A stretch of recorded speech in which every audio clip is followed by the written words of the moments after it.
Muy bien, buenas tardes. Pues empezamos la segunda clase sobre la revolución copernicana.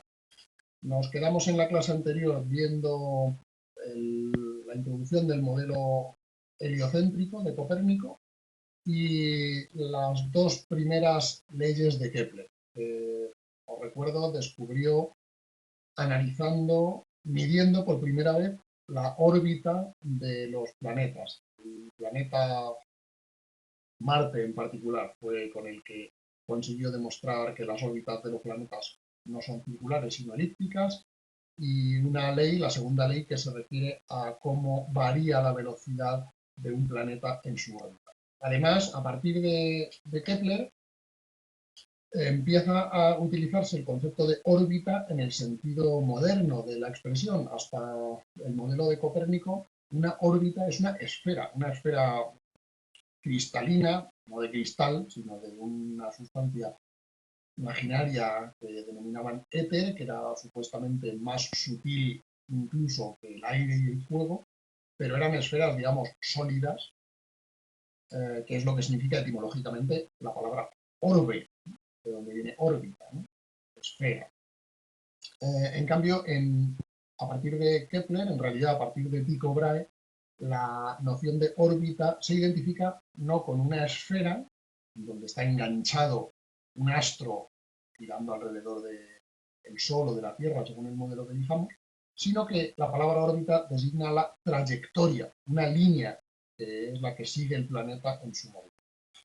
Bueno, después de las dos primeras leyes de Kepler, que formula a principios del siglo XVII, en 1609, si no me equivoco, unos años después, a finales de la siguiente década, Kepler va a formular una tercera ley que va a ser la que le permite diagnosticar, por así decir, y poder predecir con una enorme exactitud los movimientos de los planetas, como veremos un poco más adelante.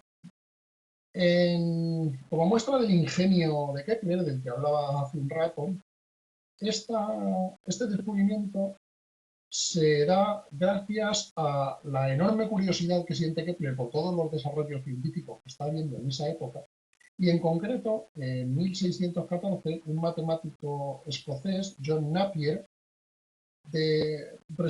publicó una obra en la cual se presenta por primera vez el concepto de logaritmo, que seguro que es un concepto que os asustó muchísimo en las clases de matemática del colegio y del instituto, y del que vamos a hablar aquí un poquito, pero es una cosa, lo que vamos a decir, relativamente sencilla, ¿no? Bueno, la idea del logaritmo es bastante simple. El logaritmo en realidad es una potencia. Elevar un número a una potencia, por ejemplo, 10 elevado a 3, a la potencia de 3, es 10 por 10 por 10. 10 elevado a 3 es 1000. 10 por 10 por 10. Esto quiere decir que 1000 es el resultado de elevar 10 a 3, y esto, otra forma de expresarlo, las matemáticas consisten sencillamente en ingeniarse formas de expresar diferentes para las mismas cosas y ver qué consecuencias se sacan de estas nuevas formas de expresión, ¿no? Bueno, pues decir que 10 elevado a 3 es igual a 1000 es lo mismo que decir que 3 es el logaritmo en base 10 de 1000. Es decir que 3 es el logaritmo en base 10 de 1000 significa que la relación que hay entre 1000 y 10 es que 10 hay que elevarlo a 3 para que nos dé 1000. Entonces, eligiendo una base, un número que sirve de base para los logaritmos, por ejemplo, logaritmos en base 10, pues cualquier número se puede definir por su logaritmo. Pues 10.000, su logaritmo en base 10 es 4, porque hay que multiplicar 10 4 veces por sí mismo, hay que elevar 10 a 4 para que nos dé 10.000. Cualquier número intermedio, pues qué sé yo, 4.720, que es intermedio entre 1000 y 10.000, pues tendrá un logaritmo que será intermedio entre 3, que es el logaritmo de 1000, y 4, que es el logaritmo de 10.000, o sea, 3, algo, ¿no? Y Napier, pues, publicó unas tablas de logaritmos, que las habréis conocido, bueno, no sé si las habréis conocido, porque ahora con las calculadoras no hace falta. Cuando yo estudiaba en el instituto, pues había tablas de logaritmos, ¿no? Para poder saber cuál era el logaritmo de cualquier número. Bueno, pues los logaritmos tienen unas propiedades muy curiosas, muy útiles, y es que permiten hacer multiplicaciones como si fueran sumas, divisiones como si fueran restas, y elevar a potencias como si fueran multiplicaciones. Luego vamos a ver con un ejemplo. En fin, el caso es que Kepler conoció los logaritmos cuando se publicó la obra de Napier a mediados de la década de 1610 y se le ocurrió expresar las mediciones que él había hecho de las órbitas de los planetas, expresarlas en vez de en unidades, digamos, de tiempo y de distancia, expresarlas en logaritmos. Y lo que hizo fue algo parecido a esto. Esto es una tabla con datos modernos, pero bueno, es igual, no tiene mucha importancia. Fijaros, aquí en esta columna nos hablamos introducimos cada planeta.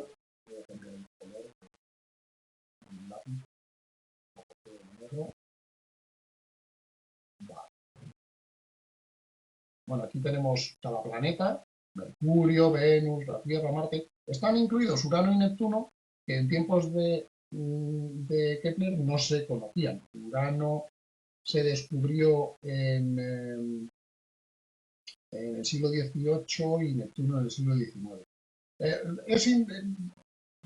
Posiblemente sí que usó, me preguntan si Kepler usó logaritmos en base 10, posiblemente sí, porque son de los más sencillos, las tablas de logaritmos suelen venir en base 10, pero es irrelevante. Una ventaja de los logaritmos es que una vez que empezamos a operar con ellos, da igual la base. Bueno, pues lo que tenemos en esta columna, en esta segunda columna, es lo que se llama el periodo orbital, es decir, el tiempo que tarda un planeta en dar una vuelta alrededor del Sol, el periodo de su órbita. Y está expresado en años, en inglés, years, ¿no? Años. Evidentemente la Tierra tarda un año en dar una vuelta alrededor del Sol. Venus tarda 0,62 años, Mercurio 0,22, Marte casi 2 años, Júpiter casi 12 años, Saturno casi 30 años. ¿No?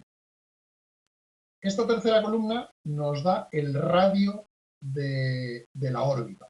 Fijaros que está expresado en kilómetros, que es una medida de distancia que no existía en tiempos de Kepler. Los kilómetros se definieron en la Revolución Francesa, así que es la medición moderna, ¿no?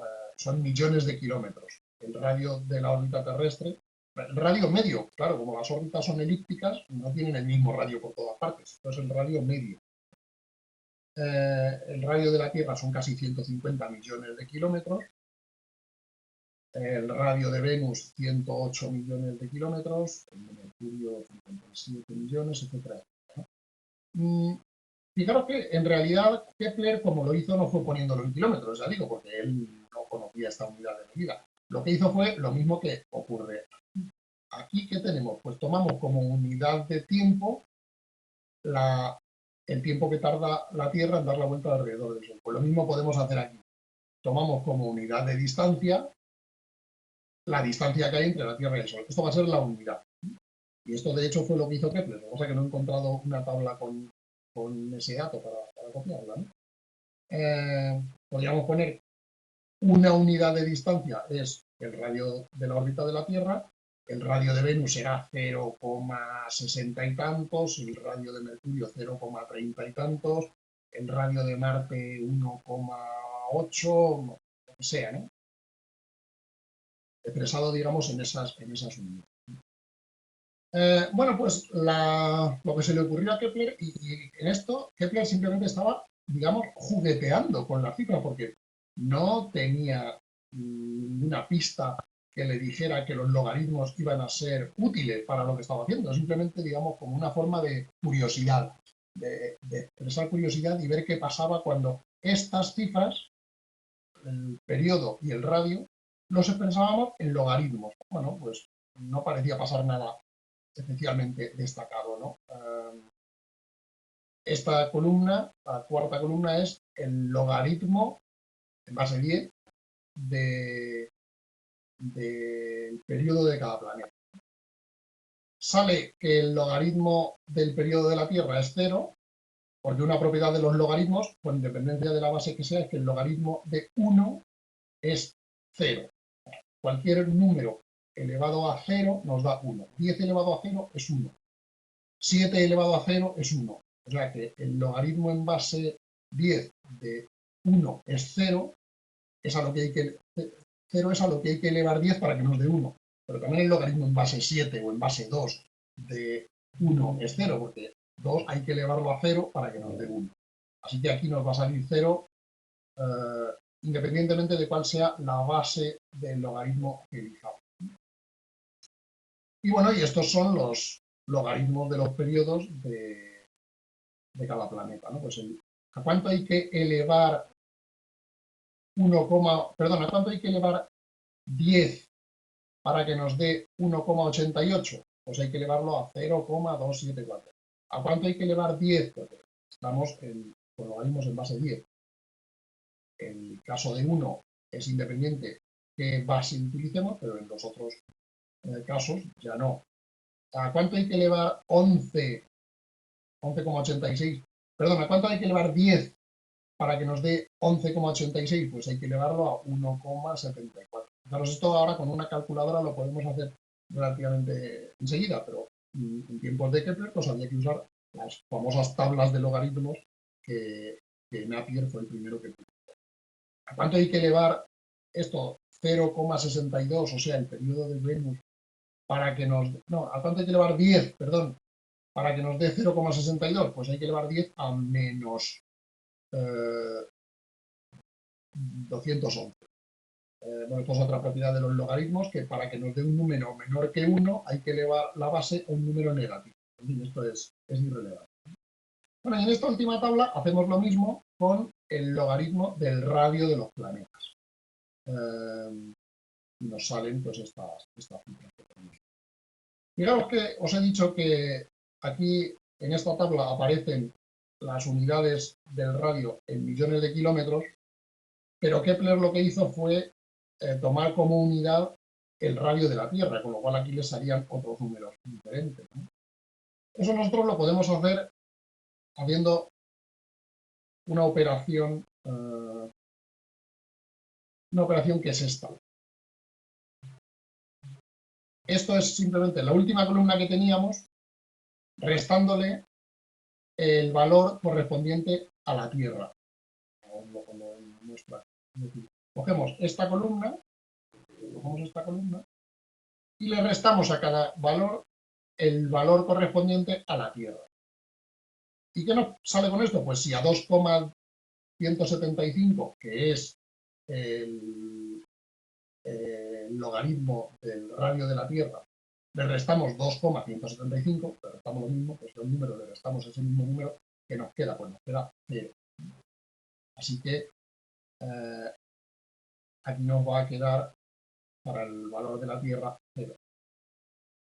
¿Qué sentido tiene este truco? Ninguno que os haga falta que os acordéis. Es simplemente el hecho de que, como en la tabla que yo he cogido vienen las unidades del radio en kilómetros, pues aquí nos salen unos logaritmos, pero Kepler no fue estos logaritmos los que utilizó, sino que fue los logaritmos del radio medido en unidades que son el radio de la Tierra. O sea, el radio de los planetas, su tamaño, su distancia, medido en una unidad que es igual al radio de la Tierra, de tal forma que entonces el radio de la Tierra mide una unidad, de la misma manera que el periodo de la Tierra también mide una unidad que es un año. Bueno, pues cuando Kepler calculó los logaritmos, no con estos valores, no con estos valores del radio de los planetas, de las órbitas de los planetas, sino con los valores que estoy diciendo, el valor 1 para el radio terrestre y todos los demás valores en proporción al radio terrestre, al radio de la órbita terrestre, perdón, pues le salió esta columna. Es decir, que la cuarta columna que hay aquí, esta cuarta columna, Kepler no obtuvo esta, sino que obtuvo esta. ¿Vale? En fin, así que esto es el logaritmo del radio y lo dividimos por el logaritmo del periodo. ¿Y qué pasaba al dividir el logaritmo del radio, o sea, esta columna, por el logaritmo del periodo, o sea, esta columna? Pues lo que obtiene Kepler es que todos los planetas, salvo la Tierra, en la que sale 0 partido por 0, que es indefinido, pero para todos los demás planetas le sale el mismo número, 0,60. Aquí he puesto 0, sale 0,67, que ya digo, es la tabla que he copiado, que he encontrado en internet, pero en realidad era 0,66666. ¿No? O sea, para todos los casos, con bastante aproximación, no le daba exactamente, porque las mediciones de Kepler no eran tan exactas como las que tenemos ahora mismo, pero le daba con mucha aproximación 0,66, o sea, 2/3. Un tercio, 0,33, 2/3 es 0,66. Y fijaros, entonces, lo que Kepler descubre es que el logaritmo del radio dividido por el logaritmo de la Tierra, el logaritmo del radio de la órbita de un planeta, dividido por el logaritmo de su periodo, o sea, de lo que tarda en dar la vuelta alrededor del Sol, es el mismo para todos los planetas, 0,66. Bueno, esto ya es la tercera ley de Kepler. La tercera ley de Kepler lo que dice es esto, que el logaritmo del radio de la órbita de un planeta partido por el logaritmo del tiempo que tarda el planeta en recorrer su órbita es una constante para todos los planetas y es igual a 2/3, 0,66.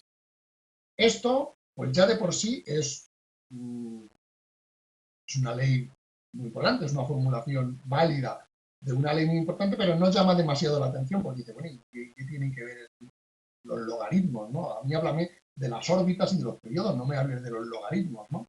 Bueno, esto es simplemente una representación gráfica. Si ponemos aquí el logaritmo del periodo y el logaritmo del radio, pues nos sale que todos los planetas están en una línea recta.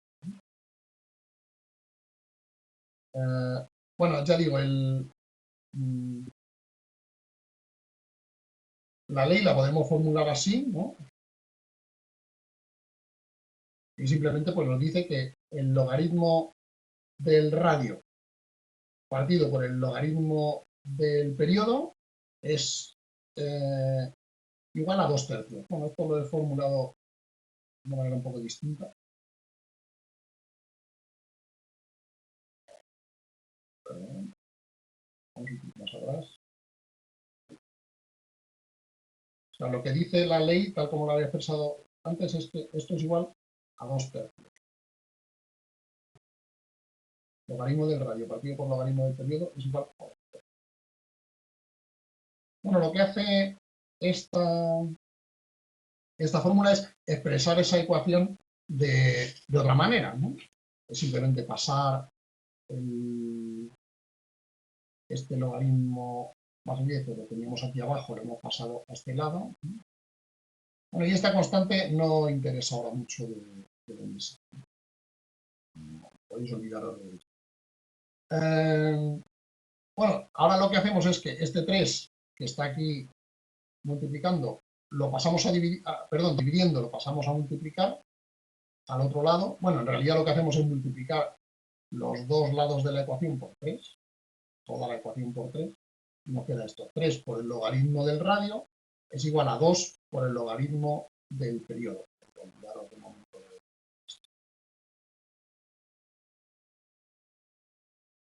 Simplemente es pasar el 3 que está dividiendo en un lado a multiplicar al otro. Y esto es lo importante, estas fórmulas son exactamente iguales, son como decía antes, los matemáticos lo único que hacen es encontrar formas distintas de decir las mismas cosas. Bueno, pues la fórmula de arriba, esta, dice exactamente lo mismo que esta. Decir que 3 por el logaritmo del radio es igual a 2 por el logaritmo del periodo es lo mismo que decir que el radio elevado a 3 es igual al periodo elevado a 2. De momento nos olvidamos de esto.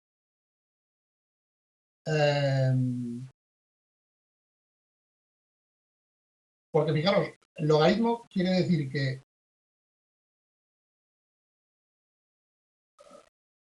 bueno, perdón, tenemos R, ¿no?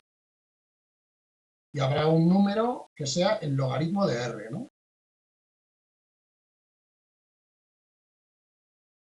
Bueno, pues ¿cuánto es el logaritmo de R elevado a 3? ¿A cuánto hay que elevar? Bueno, si esto es en base 10. El logaritmo de R es a cuánto hay que elevar a cuánto hay que elevar 10 para que nos dé R. Por ejemplo, si R es 100, ¿a cuánto hay que elevar 10 para que nos dé R? O sea, 100, pues hay que elevarlo a 2, ¿no? Pues bien, le digo, si esto es 100, pues el logaritmo de R es 2. Entonces, ¿cuánto es R elevado a 3? ¿Cuánto es 100 elevado a 3? Pues 100 por 100 por 100, que es 1.000.000. 100 por 100, 10.000, por 100, 1.000.000. Pues bien, ¿a cuánto hay que elevar R al cuadrado, perdón, R al cubo? ¿A cuánto hay que elevar 10? Perdón. ¿A cuánto hay que elevar 10 para que nos dé R al cubo? Pues hay que elevarlo a eso que había que elevar 10 para que nos dé R, multiplicado por la potencia a la que hemos elevado R. Es decir, el logaritmo de R al cubo es el logaritmo de R por el 3. El logaritmo de R elevado a 3 es lo mismo que el logaritmo de R multiplicado por 3. Así que es igual, en este caso, a 6. ¿Vale? Es decir, R al cubo, el logaritmo de R al cubo es 3 por el logaritmo de R.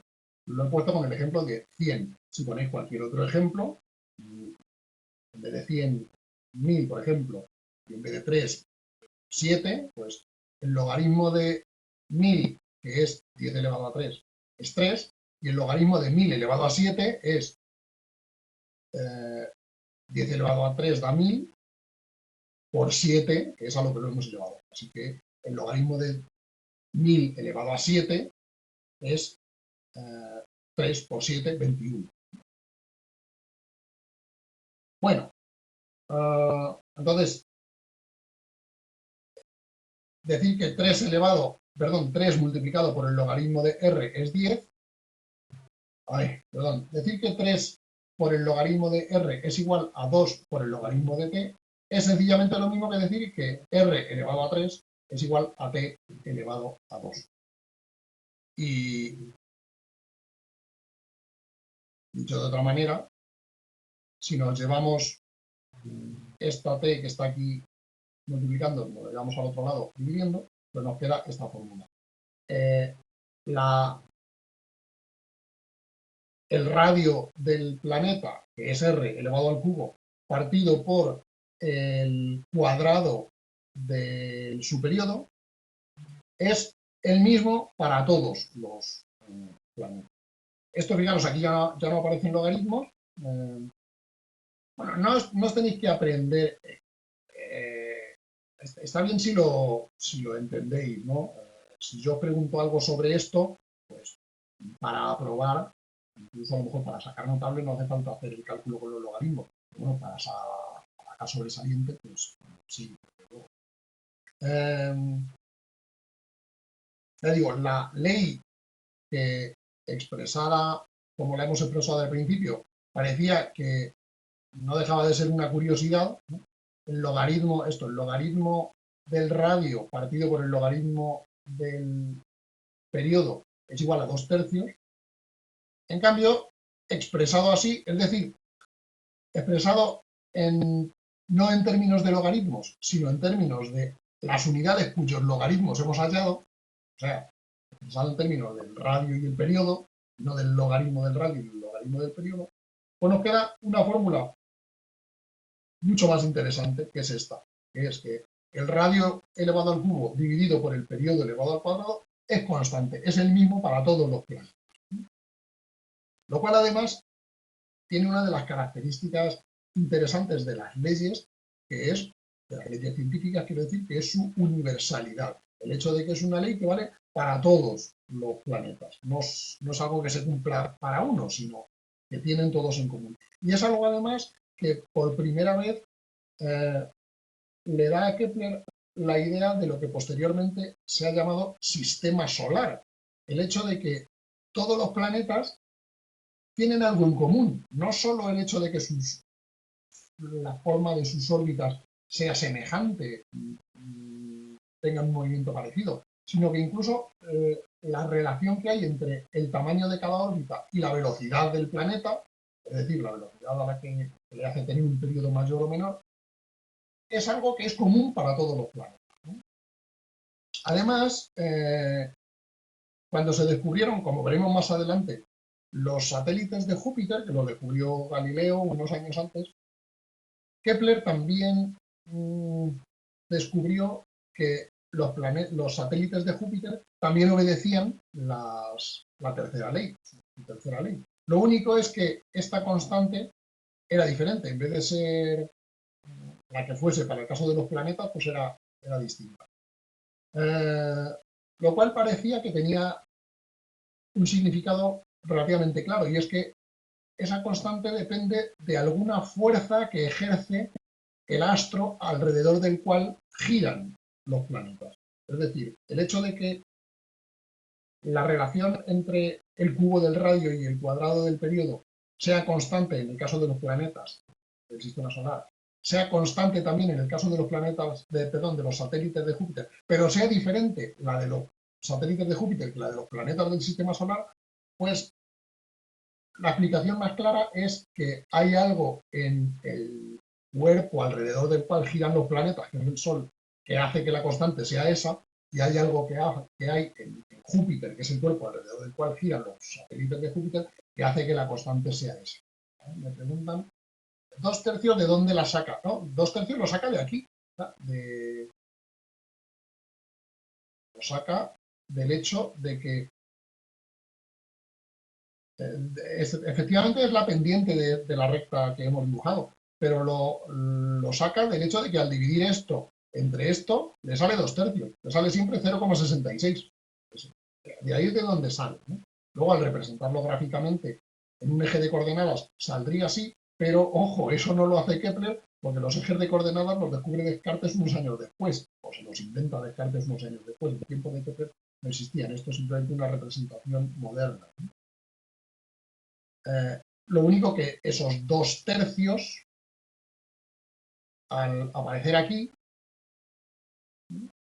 esos 2/3, luego al operar con los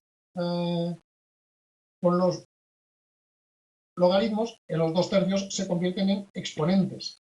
Pasan de ser números, digamos, a ser exponentes, porque el logaritmo, digo, es un exponente, es una potencia, ¿no? Y entonces esos 2/3 se convierten el 3 en el cubo del radio y el 2 en el cuadrado del periodo. En fin, para ir abreviando esto, voy a saltar un momento esto. Como digo,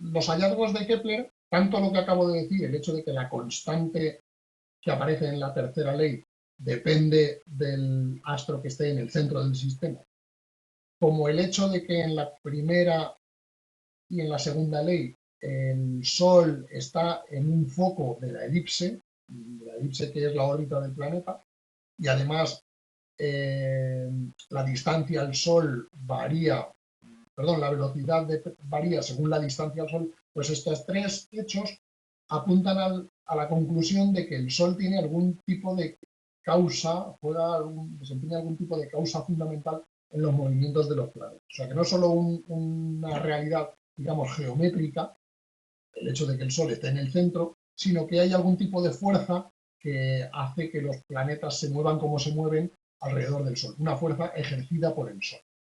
En esa misma época, como digo, Kepler curioseaba en todas las investigaciones científicas de la época.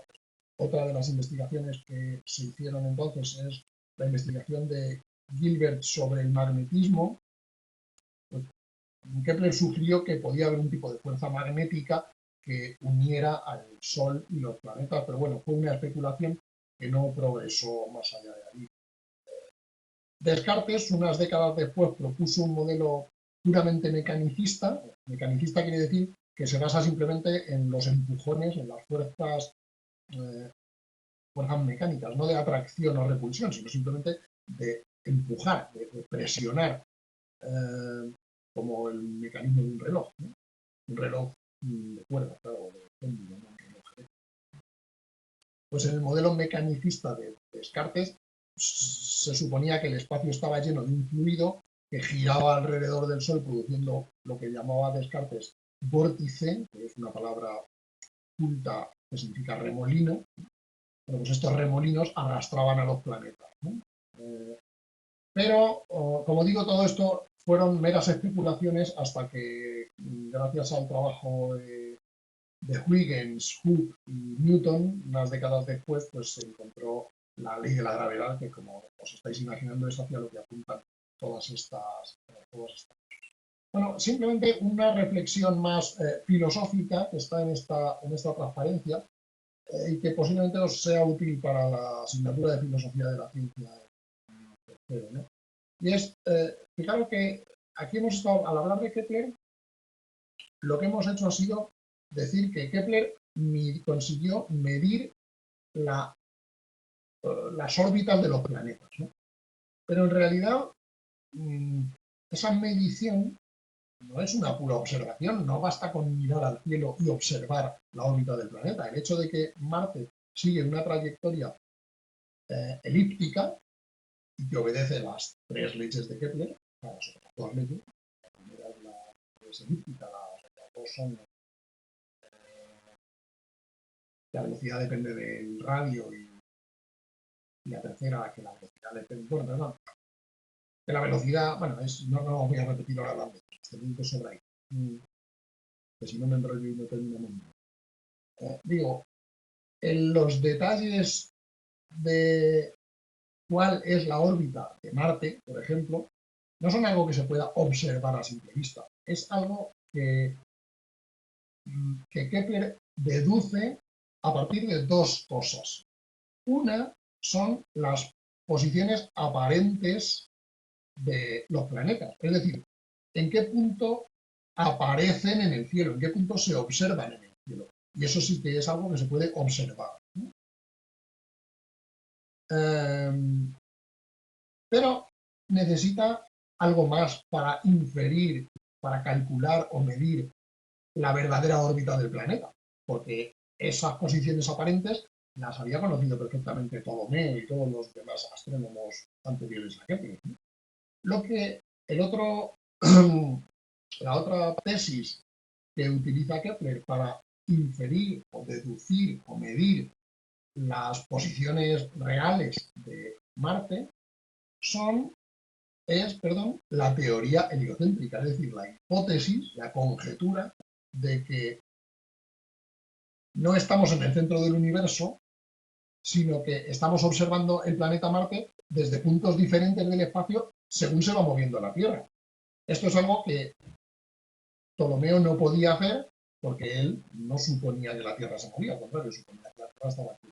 En cambio, uniendo una observación, que es las posiciones aparentes de Marte, con una conjetura, con una hipótesis, con una teoría que es la teoría heliocéntrica, la teoría de que Marte y la Tierra se están moviendo girando alrededor del Sol, a partir de ahí puede deducir otra tesis, otra proposición, otro hecho, digamos, que es la órbita de Marte. La órbita, digamos, entre comillas, real, las posiciones en las que realmente está Marte en el sistema solar. Pues bien, esto es lo que en filosofía de la ciencia se llama ahora contesto a la pregunta, una entidad teórica. Es decir, la órbita de Marte no es algo que nosotros podamos observar directamente, sino que solo podemos averiguar cómo es si damos por supuesta una teoría. Por eso se llaman entidades teóricas. ¿Y cuál es la teoría en este caso? Pues la teoría heliocéntrica, la teoría de que nos estamos moviendo en el espacio alrededor del Sol. Bueno, con ayuda de estas tres leyes, Kepler dedicó el resto de su vida a crear unas tablas, acordaos que hablamos de las tablas pluténicas en el caso de Copérnico, que sustituyeron o que compitieron con las tablas alfonsíes. Estas tablas son tablas astronómicas que hacen predicciones sobre la posición de los planetas en el futuro.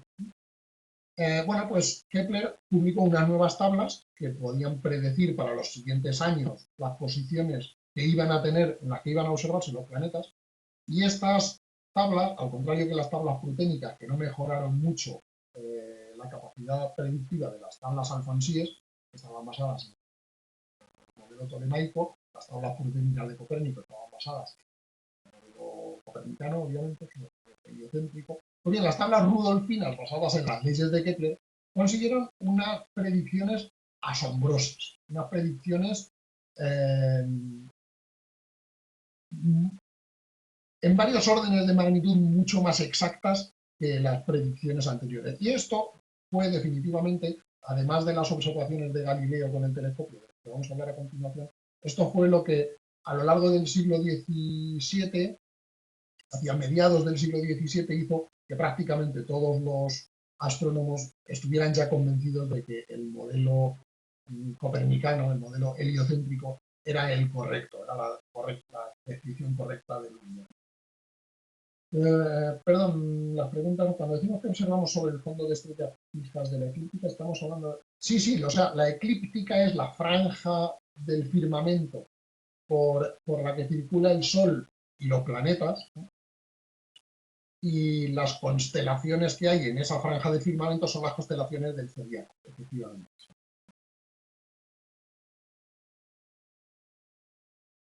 Bueno, pues pasamos al otro personaje del día, que dividiremos en dos partes. Hoy vamos a ver sus observaciones astronómicas y el próximo día hablaremos de la teoría física.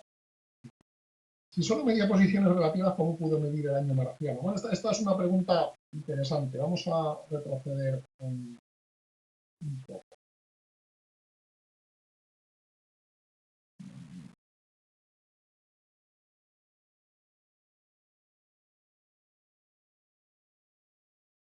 Bueno, acordaros de la clase pasada, lo que tenemos aquí es una observación de Marte en oposición al Sol. Quiere decir que el día, bueno, casi, no está exactamente en oposición, pero casi. Imaginaros que estamos observando Marte un día y coincide que ese día lo estamos observando justo a 180 grados opuesto al Sol. Es decir, por ejemplo, cuando Marte se ve en lo más alto del cielo ese día, justo a medianoche. O sea, a medianoche quiere decir que el Sol está en la posición más baja del cielo, no se ve, porque de noche obviamente, con horario solar sería a las 12 de la noche, pues Marte lo veríamos directamente al sur, ¿no? Pues si estamos viendo Marte al sur, o sea, hacia mediodía, a las 12 de la noche, quiere decir que el ángulo que forma Marte y el Sol con respecto a la Tierra, este ángulo es justo de 180 grados. Aquí ya digo, no me ha salido 180 grados, pero imaginaos que es así. Bueno, en este dibujo no sale muy bien. Bueno, imaginaros que hemos observado que esto es la Tierra y hemos observado Marte un día aquí. La Tierra va girando así, Marte va girando así, ¿no? La Tierra gira más rápido que Marte, ¿no? Entonces llega un momento en que cuando la Tierra ha girado 2 veces y un poco, más o menos, bueno, es igual, por aquí, la Tierra está aquí, bueno, aquí, también, en su órbita, y Marte está aquí. Volvemos a observarlo en oposición al Sol, es decir, formando 180 grados con respecto al Sol. Bueno, pues, fijaros, sabemos el número de días que ha tardado la Tierra en recorrer, en hacer esta vuelta y casi 2 vueltas, ¿no? Y pongamos 365, unos 500 días aproximadamente, 500 y pico días. Y sabemos que en ese tiempo Marte ha recorrido esta parte de la órbita. No ha completado los 360 grados de la órbita, sino que solo ha completado a lo mejor, pues estos serían unos 300 grados, por así decirlo. Bueno, pues esto ya es una simple regla de 3. si en 500 días ha recorrido 300 grados, ¿en cuántos días recorrerá 360 grados? Y eso nos da el periodo de Marte. Es algo bastante sencillo. Pero es algo bastante sencillo que solo se puede calcular si se supone que la Tierra se está moviendo. Si la Tierra no se está moviendo, el ver a Marte en oposición al Sol, pues no nos dice nada acerca de la órbita de Marte, porque pues, bueno, no tiene sentido la pregunta en el caso del sistema tolemaico, o sería una respuesta bastante diferente, ¿no? De hecho, si fuera el sistema tolemaico, vamos a borrar todo esto.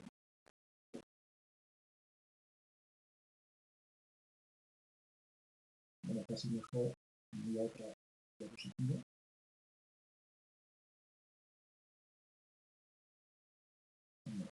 Si fuera el sistema tolemaico, imaginaros que esto es la Tierra. Y ahora el Sol no tiene absolutamente ninguna importancia, ¿no? Nosotros estamos en el centro, en la Tierra, y observamos a Marte aquí. De esto nos olvidamos, ¿no? Porque ahora la Tierra es el centro. Y el Sol, bueno, y el Sol está por aquí. Al cabo de 500 días, el Sol está aquí y Marte está aquí. ¿Eso qué quiere decir? Pues no quiere decir nada. Lo que tarda Marte en dar una vuelta alrededor de la Tierra, porque la órbita de Marte en el sistema de Ptolomeo no es una órbita alrededor del Sol, sino una órbita alrededor de la Tierra, pues sería lo que tarda Marte en estar otra vez aquí. O sea, no lo que tarda... O sea, no nos sirve para nada saber esto, sino que incluso se puede calcular de una manera mucho más directa. Si, por ejemplo, esto es la constelación de Leo, pues ¿cuánto tarda Marte en pasar otra vez por la constelación de Leo? Y eso nos dará una cifra, que será la que sea. Pero eso no tiene nada que ver necesariamente con cuánto mide realmente la órbita de Marte, o sea, cuánto tarda en dar la vuelta alrededor del Sol. Simplemente nos dice cuánto tarda en pasar 2 veces por el mismo punto del cielo. Pero como Marte, además, está girando en un epiciclo, según la teoría de Ptolomeo, pues resulta que si lo vemos pasar por este punto del cielo, visto desde la Tierra, puede que esté aquí, pero también puede que lo veamos pasar por este punto del cielo porque el epiciclo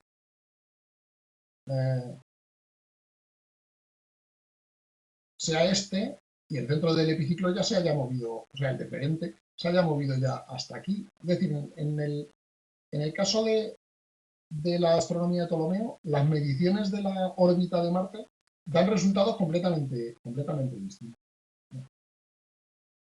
Bueno, pasamos a Galileo, que nos está esperando. Y no nos queda mucho.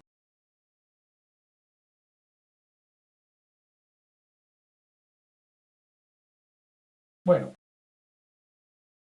en fin, Galileo, que es contemporáneo de Kepler y además están permanentemente en contacto, son los dos, en la primera década del siglo XVII, los dos principales defensores del sistema copernicano y, digamos, se cartean habitualmente y están al tanto de los trabajos uno del otro.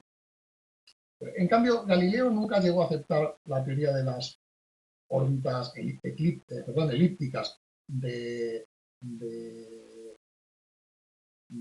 Kepler, por razones que veremos en la siguiente clase, que eran incompatibles con la física que él, con la teoría física que él estaba intentando defender.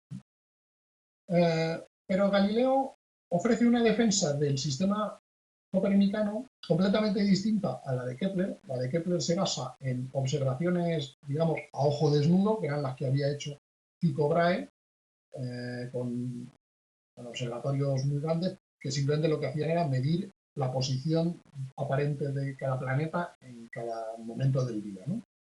Y del año. Galileo, en cambio, hace algo bastante más revolucionario desde el punto de vista científico, incluso tecnológico, digamos, que es aplicar a la observación del cielo un instrumento nuevo, que es el telescopio.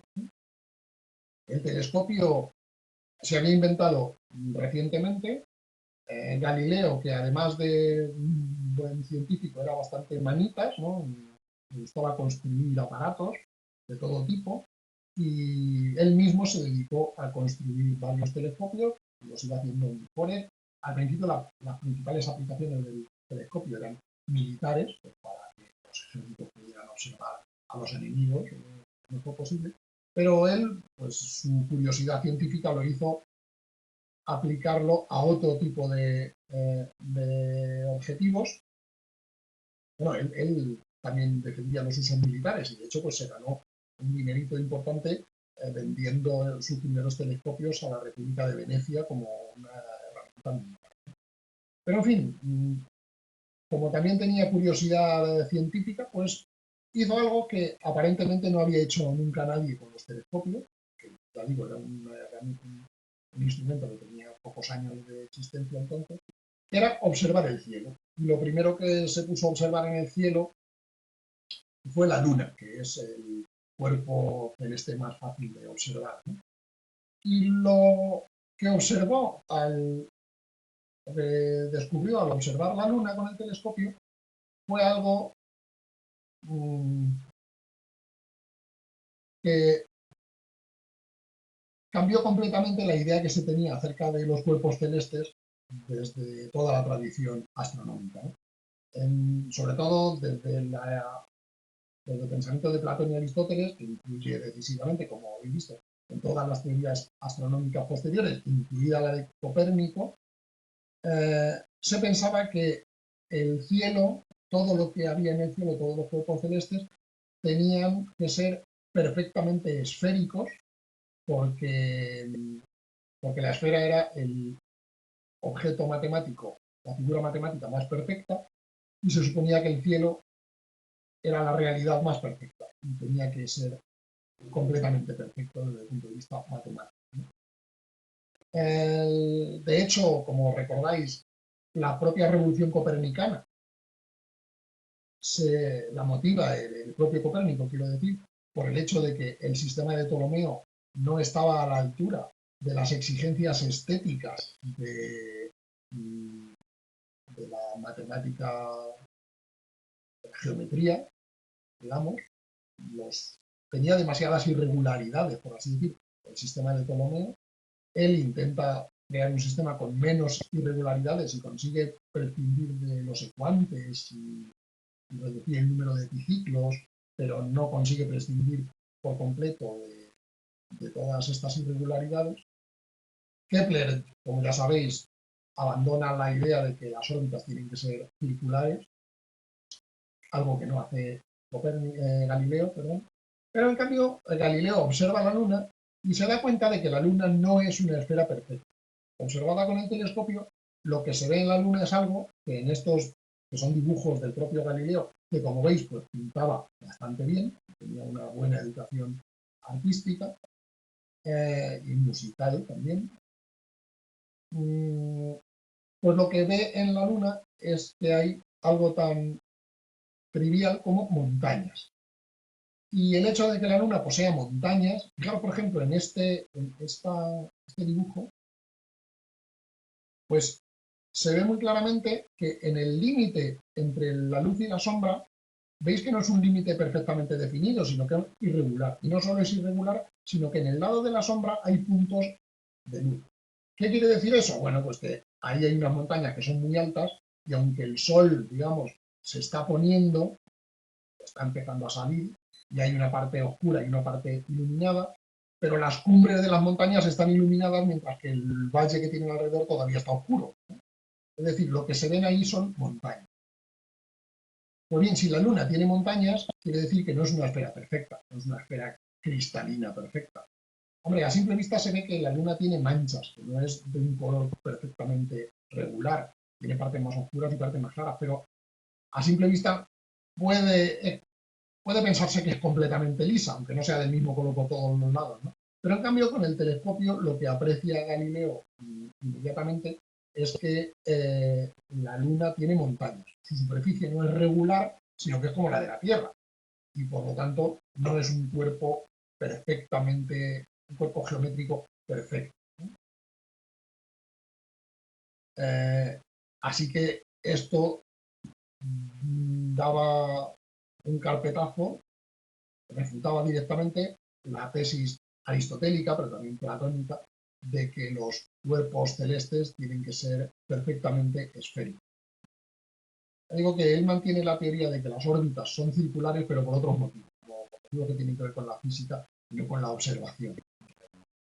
Ya lo veremos en la clase. Esto además lo consiguió porque posiblemente hubo otras personas que también observaron la Luna, pero no estaban tan familiarizados, quiero decir, observaron la Luna con el telescopio en la época de Galileo, pero no estaban tan familiarizados con la teoría de la pintura, con la importancia del conocimiento de la perspectiva y de cómo representar los cuerpos irregulares, que sí le permitió a Galileo visualizar más fácilmente los valles y montañas. Una segunda observación fue simplemente mirar los planetas y las estrellas, ¿no? Y aquí observó algo que también chocaba bastante con respecto a la cosmología aristotélica. Primero, que hay muchas estrellas invisibles.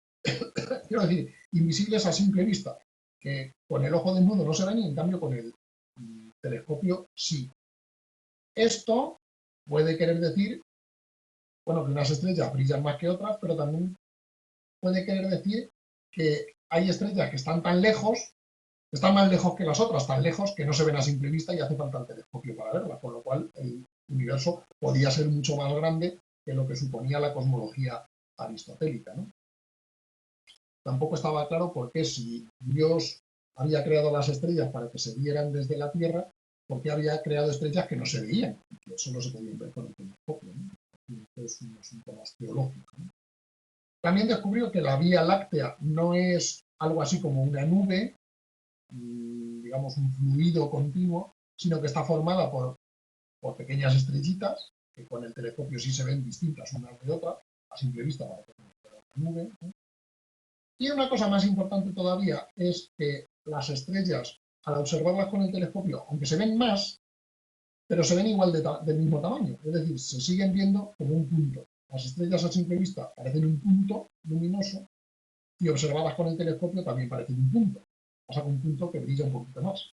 En cambio, los planetas no. Los planetas, Marte, Venus, Júpiter, al observarlos con el telescopio ya no se ven como un punto, que es como se ven a simple vista, sino se ven como un pequeño círculo. Es decir, se ve que son una esfera, ¿no? En cambio, las estrellas no. Las estrellas, aunque brillen un poquito más al verlas con el telescopio, se siguen viendo como un punto. ¿Cómo interpretó Galileo este dato? Pues de la forma más razonable, más lógica, y es que se siguen viendo como un punto porque están muchísimo más lejos que los planetas. Es decir, las estrellas están tan lejos que ni siquiera el telescopio es capaz de aumentar su tamaño relativo. Tendríamos que tener un telescopio de muchísima más capacidad para poder ver, pues de hecho los telescopios actuales son los que consiguen hacerlo para las estrellas que están más próximas, no para las que están más alejadas. Consiguen que una estrella sea algo más que un punto. Así que esta observación le hizo a Galileo concluir que posiblemente el universo era mucho más grande que lo que suponía el modelo aristotélico y tolemaico. Luego, posiblemente el descubrimiento más espectacular de Galileo es que al observar Júpiter, observó unas pequeñas estrellitas al lado de Júpiter que al principio pensó que eran estrellas, como mirases hacia donde mirases se veían más estrellas que las que se veían con el ojo desnudo, pero al principio observó unas pequeñas estrellitas al lado de Júpiter. Pero el caso es que observando esto un día tras otro, varios días seguidos, se da cuenta de que esas estrellitas que están al lado de Júpiter van cambiando de posición. Y Galileo, que como digo era un manitas, tenía, manitas en el examen, preciso, culto, pero aquí nos entendemos, Galileo construyó un aparato para poder medir con más exactitud los desplazamientos de estas pequeñas estrellitas que se iban moviendo alrededor o al lado de Júpiter, ¿no? Y consiste en que construyó una rejilla cuadriculada con hilos o alambres, ¿no?, muy finos, y sencillamente esta la ponía al lado del telescopio. Entonces él miraba con el ocular del telescopio con un ojo y en el otro ojo lo que veía era la rejilla. Y entonces, al superponerse las dos imágenes de los dos ojos, lo que él veía era, digamos, como si esta rejilla estuviese superpuesta a esta imagen, ¿no? Y entonces era capaz de expresar, de medir con precisión en qué punto de la rejilla, en qué cuadrícula de la rejilla se veía cada uno de estos puntos, cada una de estas estrellitas en días diferentes, ¿no? Entonces lo fue registrando y a lo largo de varios días pues pudo observar esto. Y la conclusión que sacó, obviamente, es que estos puntos no eran estrellas, sino que eran unos cuerpos, 4 cuerpos, que eran los que se observaban con el telescopio que construyó Galileo. Luego se descubrió que había más, pero eran unos cuerpos celestes que lo que hacían era orbitar alrededor de Júpiter. Es decir, no eran estrellas que estuviesen más allá de Júpiter, ¿no? Ni siquiera que acompañaran a Júpiter, que Júpiter la fuera arrastrando, por así decir, sino que iban dando vueltas alrededor de Júpiter, porque unas veces estaban a la izquierda, otras veces estaban a la derecha, etcétera, etcétera. Y además calculó que la velocidad a la que se movían era compatible con la hipótesis de que estuviesen dando vueltas circularmente alrededor de Júpiter. Esto supuso un nuevo mazazo para la teoría, para la cosmología aristotélica y de Ptolomeo, y es porque Galileo descubre que existen por lo menos 4 cuerpos que no giran directamente alrededor de la Tierra, si es que es verdad el modelo ptolemaico, ni siquiera alrededor del Sol, sino que giran alrededor de otro cuerpo. Igual que la Luna gira alrededor de la Tierra, estos cuerpos giran alrededor de Júpiter. No giran alrededor de la Tierra directamente, y no giran tampoco alrededor del Sol. O sea que la Tierra no es el centro de todos los astros, por lo menos de los satélites de Júpiter, el centro es Júpiter, no es la Tierra.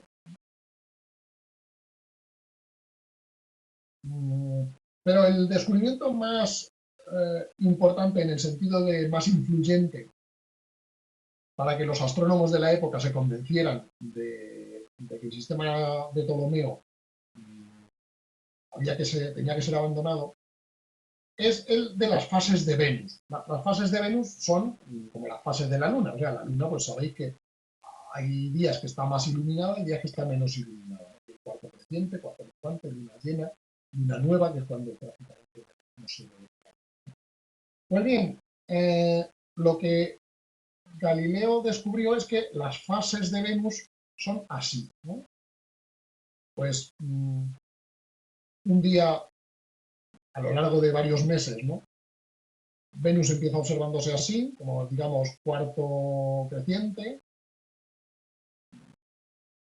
luego cuarto creciente del todo, ¿no? Luego como fase de luna llena o Venus lleno, digamos, que dura unos pocos días, luego cuarto menguante y hasta fase de luna nueva o Venus nuevo, es donde ya solo se ve primero una franja y luego al final no se ve. La cuestión es, ¿y qué nos dice esto sobre la posición relativa de la órbita de Venus, la órbita de la Tierra y el Sol? Bueno, pues imaginémonos que el universo fuera como dice Ptolomeo, es decir, con la Tierra en el centro, es el cuadro de la izquierda, la Tierra en el centro, el Sol dando vueltas alrededor de la Tierra y Venus dando vueltas también alrededor de la Tierra. Y Venus además dando vueltas en un epiciclo, que es el que hace que observemos retrogradaciones en el caso de Venus. Venus tiene, igual que Mercurio, los otros planetas no, Venus tiene una peculiaridad de la que hablamos al hablar de Copérnico, y es que nunca se aleja mucho del Sol, por eso Venus se llama el lucero de la tarde o el lucero de la mañana, porque Venus siempre está relativamente del Sol y por lo tanto solo se ve o al atardecer o al anochecer. Nunca se ve a medianoche, porque como está cerca del Sol y el Sol ya se ha puesto, pues no se le ve. Y Mercurio está todavía más cerca del Sol. ¿Cómo explicaba esto el modelo de Ptolomeo? Pues como creo recordar que se dijo en la clase pasada, el modelo de Ptolomeo explica esto suponiendo que el centro del epiciclo de la órbita de Venus, o sea, el deferente de Venus, ese punto está siempre en la línea que une el Sol con la Tierra. Venus gira en un epiciclo y el centro de ese epiciclo siempre coincide, está enganchado, por así decir, fijado a la línea que une el Sol con la Tierra, de tal forma que cuando Venus gira en su epiciclo, nunca se aleja demasiado del Sol, porque siempre está un poco más a la izquierda o un poco más a la derecha. Bueno, pues imaginémonos a Venus girando en este epiciclo, el Sol está más allá de Venus, o sea, en el modelo de Ptolomeo, Venus está entre el Sol y la Tierra. ¿Y qué fases de Venus observaremos? Bueno, pues la que nos dice este dibujo. Cuando Venus está aquí, observamos esto. Es decir, no observamos más que una franja muy pequeñita iluminada de Venus. Observamos casi todo Venus oculto, en sombra, ¿no? Y solo observamos esta parte, esta franja iluminada de Venus. Cuando Venus está aquí en la posición 2, pues vemos esa franja un poco más grande. Cuando está aquí, la observamos un poquito más grande. Cuando atraviesa por delante del Sol, ya lo dejamos de observar, porque el Sol no deslumbra. Cuando se aparta un poco hacia el este, bueno, pues observamos un poco iluminados Venus, pero hacia el otro lado, ¿no? Si aquí lo estamos observando en cuarto creciente, pues aquí en cuarto menguante. Bueno, al revés, en realidad esto es cuarto menguante y lo otro cuarto creciente, ¿no? Por lo menos en el caso de la Luna, esto es menguante y esto es creciente. En el caso de Venus sería al revés, pero eso es irrelevante. Hasta que al llegar a la posición 6, pues lo observamos así. En una posición como esta, digamos, la posición 7, que aquí no aparece, pues sencillamente lo veríamos como si fuera luna nueva, o sea, no observaríamos nada, porque toda la parte iluminada de Venus estaría mirando hacia el Sol y a nosotros nos mostraría la parte que no está iluminada.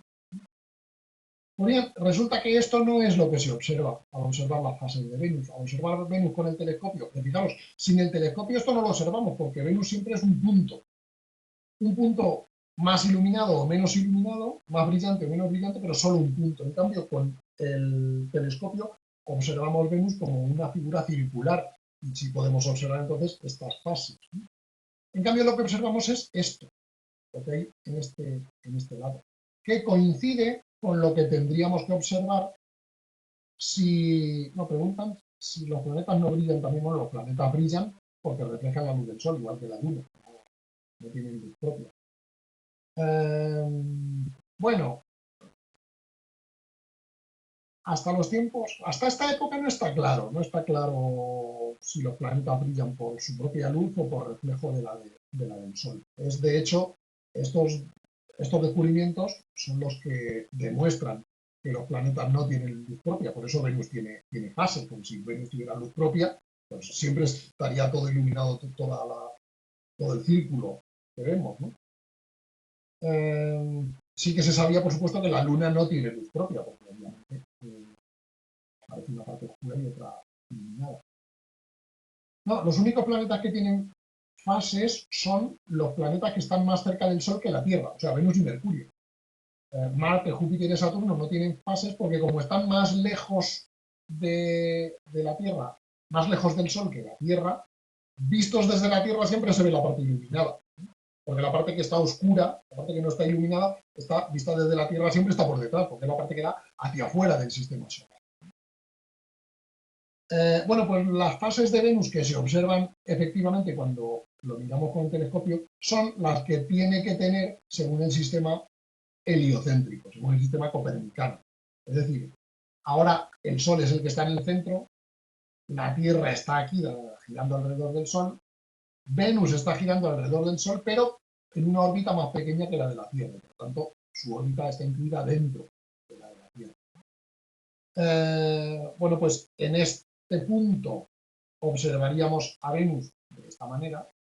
En este punto observaríamos la mitad de Venus, Y en este punto observaríamos Venus casi lleno, porque fijaros, en el punto 3 y en el punto 4, Venus está al otro lado del Sol, visto desde la Tierra, y por lo tanto estamos observando toda la parte de Venus que está iluminada por el Sol. La parte que no está iluminada por el Sol es la que da hacia fuera de la Tierra, o sea, hacia el lado exterior del sistema solar, por así decirlo, ¿no? Así que, si el sistema de heliocéntrico es correcto, Venus tiene que mostrarnos alguna vez una fase de luna llena, Mercurio también. En cambio, si el sistema de Ptolomeo es correcto, Venus y Mercurio nunca pueden mostrar una fase de luna llena, porque siempre están entre el Sol y la Tierra. Nunca podemos observar toda la parte iluminada de estos planetas. Así que esta prueba, esta observación, fue una refutación definitiva del sistema de Ptolomeo. No puede ser verdad el sistema de Ptolomeo si las fases de Venus son como se observan con el telescopio.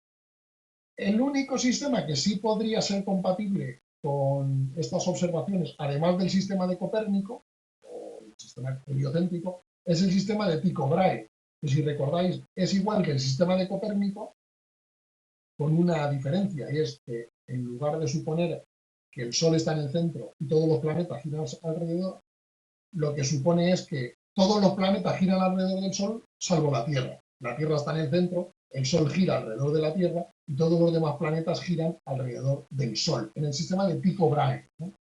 Fijaros que en el sistema de Tycho Brahe este gráfico, el gráfico de la derecha, también sería válido. Lo único es que en vez de suponer que es la Tierra la que se está moviendo, podemos imaginar la Tierra quieta y el Sol girando alrededor de la Tierra y Venus girando alrededor del Sol.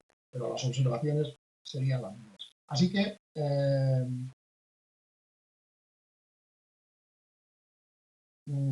como se muestra aquí en un manual de astronomía de 1651, pocos años después de la muerte de Galileo, fijaros, aquí está el sistema de Ptolomeo tirado en el suelo porque ya no lo tiene nadie, y esta, que es la diosa de la verdad o algo así, pues sujeta en una balanza los dos sistemas modernos, digamos, ¿no? Este, que es el de Copérnico, y este, que es el de Tycho Brahe, ¿no? El de Tycho Brahe es con la Tierra en el centro, el Sol dando vueltas alrededor de la Tierra y los planetas dando vueltas alrededor del Sol. El sistema de Copérnico pues es el Sol en el centro, todos los planetas dando vueltas alrededor del Sol, y esto es la Tierra con la Luna dando vueltas alrededor. Es Giambattista Riccioli, que es el autor de este, jesuita, sacerdote jesuita, defendía el sistema de Tycho Brahe, ¿no?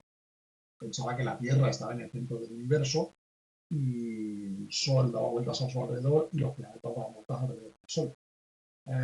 Y por eso, en la báscula esta que tiene la diosa de la verdad, el sistema de Tycho Brahe es el que pesa más, el que tiene más peso a su favor, y por eso es el que está más abajo, ¿no?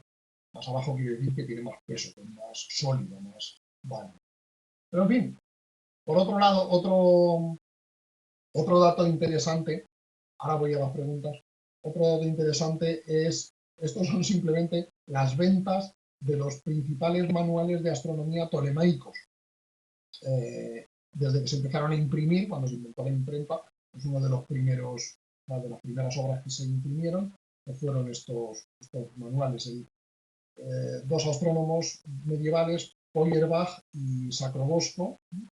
De Sacrobosco hablamos un poquito en la clase pasada. Y bueno, y esto pues nos va diciendo las ventas de estos manuales hasta principios del siglo XVII.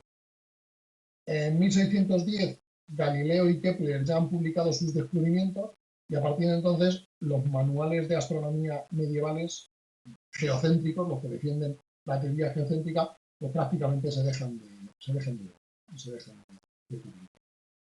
Con lo cual, prácticamente todos los astrónomos ya, con excepciones, como hemos visto en el caso de Riccioli, pues adoptan el sistema copernicano.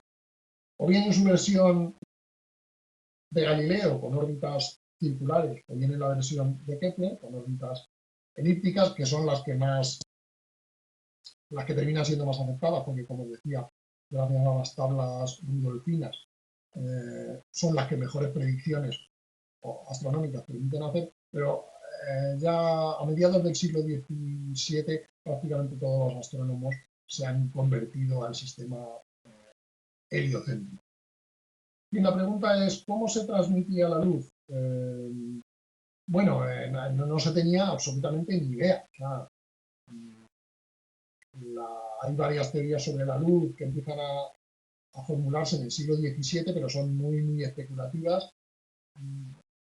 Newton es el primero que, bueno, y Huygens proponen dos teorías más o menos serias a finales del siglo XVII, pero no se tenía idea de lo que era la luz.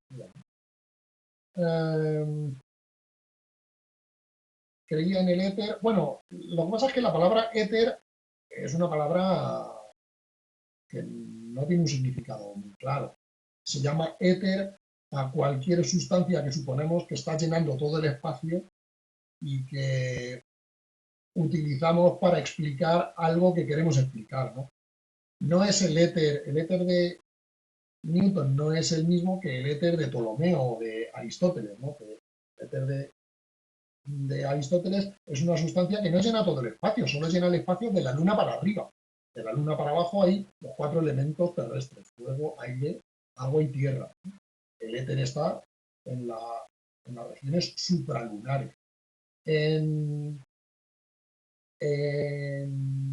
Descartes, por ejemplo, pues sí que piensa que todo el cosmos está lleno de una sustancia que forma vórtices o remolinos o torbellinos, pues puede llamar éter a esa sustancia, pero por llamarlo de alguna manera, quiero decir, no hay nada importante en el nombre, es simplemente una palabra, como decir, una variable X, para una sustancia que anda llenando por ahí el espacio y que no sabemos muy bien cómo es, pero que necesitamos suponer para explicar por qué pasan ciertas cosas.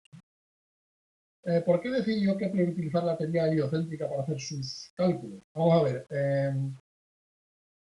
Primero, Kepler está convencido de que la teoría heliocéntrica es correcta. No es que decida utilizarlo. Él es un ferviente copernicano y piensa que la teoría de Copérnico es la que dice realmente cómo funciona el universo. Y lo que intenta hacer con sus mediciones es confirmar la teoría de Copérnico. Por lo tanto, él, desde el principio, asume que la teoría de Copérnico, por lo menos la teoría heliocéntrica, es válida. Lo que primero intenta hacer Kepler es medir el tamaño de las órbitas, suponiendo que son circulares. En el caso de la Tierra le sale que sí, que podría ser un círculo, pero cuando llega a Marte y cuando lo hace para los otros planetas, pues descubre que no, que en realidad ni siquiera la de la Tierra no son círculos, sino elipses. Lo que pasa es que la de la Tierra es una elipse muy poco excéntrica y por lo tanto es muy parecida. Pero él, digamos, desde casi el principio está muy convencido de la teoría copernicana. Por motivos más filosóficos, religiosos o ideológicos, como el propio Copérnico, ¿no? Que parecía una concepción del mundo más armónica, más bella y más coherente con principios, con con el principio de que el universo tiene que estar basado en leyes matemáticas. Es lo que llamamos platonismo. Si las tablas son posteriores a las observaciones de Galileo, sí, las tablas rudolfinas son de 1820 y tantos, 1620 y tantos, y las observaciones de Galileo son de 1610 aproximadamente, o sea que sí son posteriores. Bueno, también nos queda hablar de las manchas solares, que es el último gran descubrimiento astronómico de Galileo, que esto no se podía hacer con una observación directamente, observando el Sol con el telescopio, porque entonces te quedas ciego, sino que lo que se hacía era utilizar el telescopio no para mirar por él, sino para proyectar en una pared, suelo, en una superficie, en una pantalla que colocáramos de alguna manera apropiada, la imagen del Sol, o sea, utilizar el telescopio más como una cámara para enfocar que como, o sea, más como un teleobjetivo que como una mirilla. O sea, no era para mirar por el telescopio, sino para proyectar la luz del Sol hacia el otro lado del telescopio en una pantalla. Y en esa observación, pues lo que se observa es que hay unas manchitas por delante del Sol, o sea que la imagen que se produce del Sol no es un círculo perfectamente blanco, sino que tiene manchas. Bueno, al principio se podía pensar que eso eran manchas de la propia lente del telescopio, por ejemplo, o podían ser nubes que pasaran, o pájaros que estuvieran pasando entre el telescopio y Sol, o podían ser unos astros, unos planetas que no habíamos observado todavía.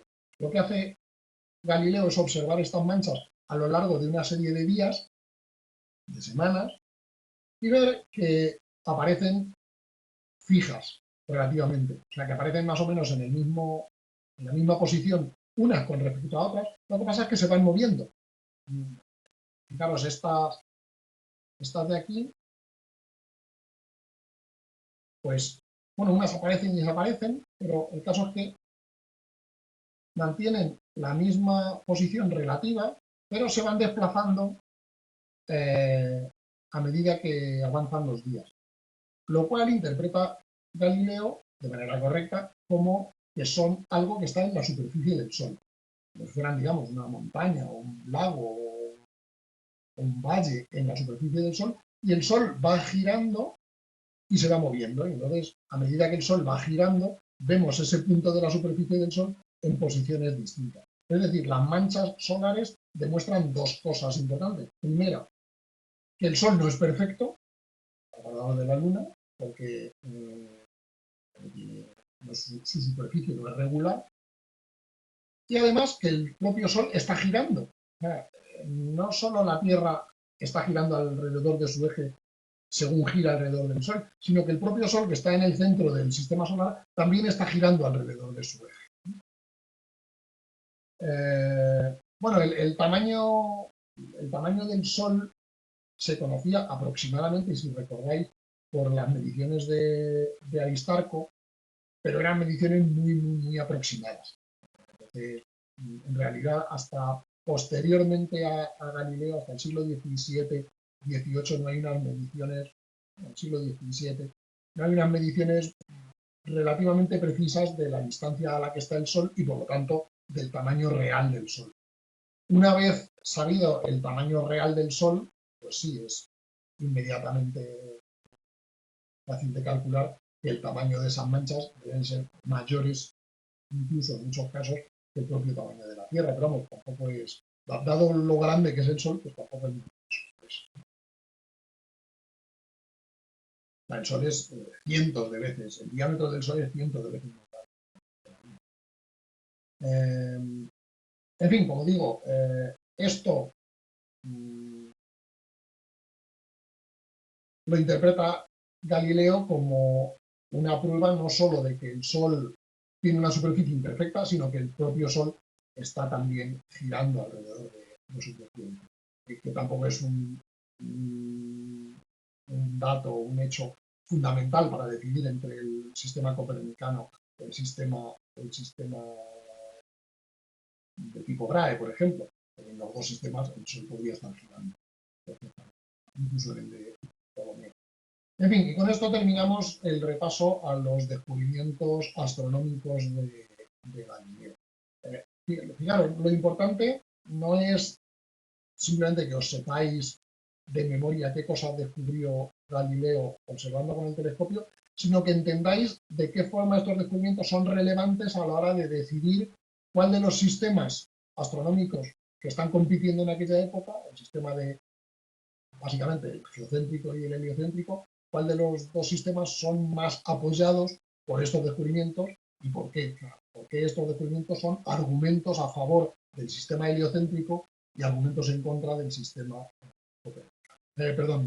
geocéntrico.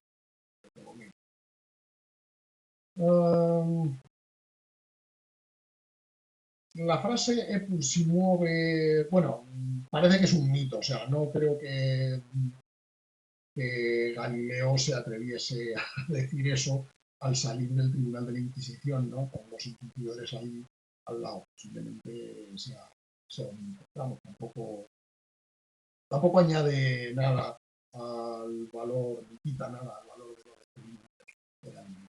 Muy bien, pues vamos a terminar la... ¿Hay alguna duda sobre el contenido antes de parar la grabación?